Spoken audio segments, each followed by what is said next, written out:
What's the meaning of croup?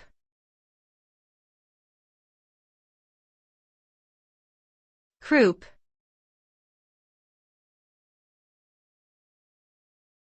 Croup.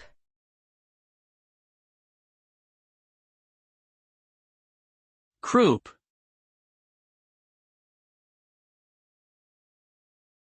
Croup.